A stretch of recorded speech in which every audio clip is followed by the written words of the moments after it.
2013, une majorité des États européens va devoir appliquer un nouveau traité.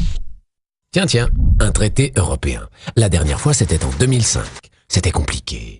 Alors on avait lu, réfléchi, débattu. Et finalement, on avait dit non au référendum. C'était gênant.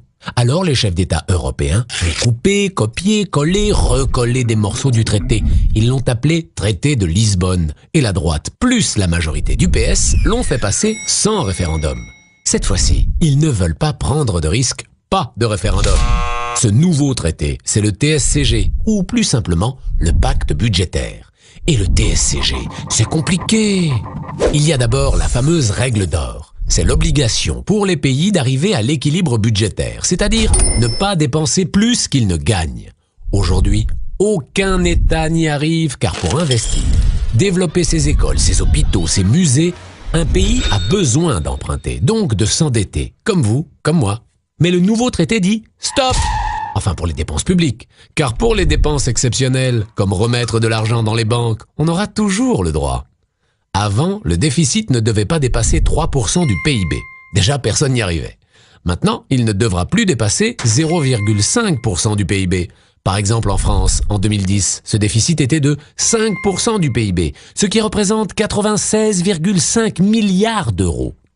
Si on avait dû le ramener à 0,5%, cela aurait voulu dire une économie de 87 milliards d'euros.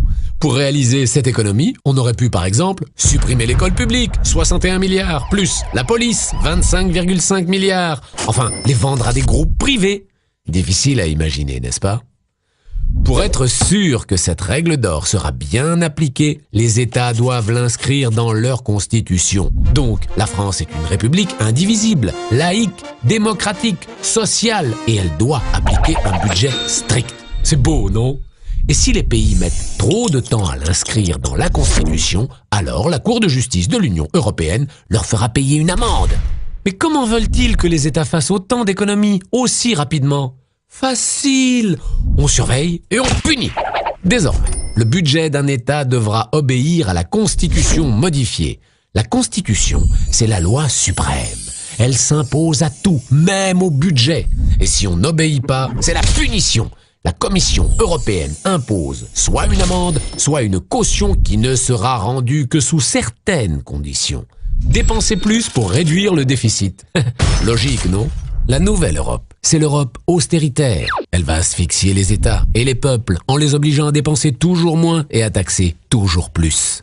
Dans cette nouvelle Europe, il sera impossible, voire illégal d'investir sur le long terme. Pas d'investissement dans l'éducation pour les enfants, pas d'investissement dans les énergies renouvelables pour améliorer l'avenir de notre planète. Un futur qui fait rêver.